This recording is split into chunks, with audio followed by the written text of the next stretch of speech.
Hey everybody, Colin Wilson here with the Action Network, and I'm going to talk about a round robin parlay. Probably the most fun that you can have on a college football slate is to gather a bunch of underdogs around and say, go cash me some tickets and let's have a big payout. So specifically, let's talk about how you would build a round robin parlay. I think that's one thing that some people may not have any education on is what is the difference between a parlay and a round robin? Generally for me, I'll try to string together 5 to 7 teams and I'll put them all in a parlay card with each other. Now, if you want to play all 5 or 7 teams, that's a single parlay that would consist of all of those teams. But maybe one will lose, maybe two will lose. And then that parlay card that you had is essentially trash. That's where the round robin parlay comes into effect. It allows you to take a loss at 1 or 2 or 3 and still get some cash value out of that round robin. So how does the round robin work? Generally, I do 7 teams and I'll do round robin by 2s and 3s. So when you hear round robin by 2s and 3s, that means of the 7 teams that we're talking about, put a parlay together of 2 of the teams, put a parlay together of 3 of the teams. So when I say a round robin, what that does is it takes team A and B as a parlay, team A and C is a parlay, team A and D is a parlay. And when you say by 3s, it goes ABC, ABD, and all the other iterations that you can get in a 3-way parlay card. Now, why is this great? Because when you do 7 teams, you only need about 3 or 4, depending on the juice, to hit to get your money back, to have an even day, or maybe if they're really long shot dogs, really have a big payoff of a day. How do I look for these teams on a given Saturday? So once you select round robin by parlay by 2s and 3s, I think bet size is extremely important. You don't want to get out of control with these. You're taking a massive number of underdogs. So this needs to be a single unit total. And so there's going to be around 50 to 100 bets, depending on if you do 2s and 3s and you want to do the whole full parlay card.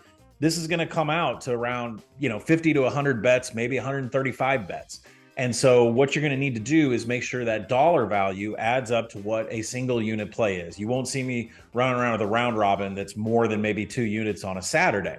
So the key to that is, what is your unit size? If it's $100, your round robin may be a bunch of parlay cards, 2s and 3s, that are maybe $1.50 or $3. But you do not want to exceed what your 1 or 2 unit investment is on normal size games. This keeps the round robin fun. There can be a payout. You'll get your money back on what you put on the unit or 2. And if you get 6 or even 7, you're sitting very pretty. So generally, when I pick the teams on a Saturday, as a selection, I always start off with what's called a boat anchor. Now, a boat anchor is a team that is a favorite, and generally there are enough signals out there for me to trust them. When I say boat anchor, I'm going to have them in 2s and 3s, and since I'm going to assume that it's an automatic winner, that way it'll get the ball rolling for all the other underdogs. So what do I look for? I look for a team at home. I look for a team that's not in a bad situational spot. No look ahead, no hangover from the week before. And then that serves as my boat anchor, generally anywhere from a -1 to a -4. I don't like my juice to go over -150 with my boat anchor. When you get done with that, try to take teams that are underdogs all the way up to maybe 7 or 8 points. Find money lines that are +150 to +200, maybe +250. Because when you have a parlay card that has 3 dogs at +150 on the money line, that pays 14 to 1 if all 3 hit. So what you want to do is find positive market movement on these guys. Maybe a spread is going the other way. Maybe a power rating has pushed it a certain way and there's money supporting it. Maybe in the X's and O's with the analysis that's broke down by your favorite content creators says that this is a great play. And, you should do that with your bets on underdogs in general. You should always put about 80 to 90% of a unit on that team and the point spread. And you should always save about 10 to 20% on the money line. Well, this is a great way with the round robin parlay card to get that done. Finally, for teams, say 6 and 7 to round up, this is your spot to fire hard.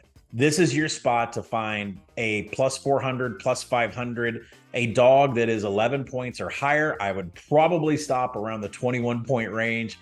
Yes, I know Stanford beat USC years ago as like a 40-point underdog. I know the big ones happen. They're very limited when it gets above 3 touchdowns. So I would say between the 11 and 21 point range, I would target +400s to +700s. And I would really look for a lot of things. One, Try to fade a team, a big team with a big spread that is in a sleepy spot, a hangover spot. Maybe they play their rival the next week. Maybe they're playing in that 11 a.m. kickoff game and they're not going to bring everything there. Maybe this is a revenge game for the team that you want. Maybe this is the game that they have to get eligible for bowl season. So there's a lot of factors that go into how you pick the teams. But in slots 6 and 7 is where you want to take your biggest firing on your underdogs, the biggest ones that you can find between a spread of 11 to 21, between a money line of plus 400 to about plus 700.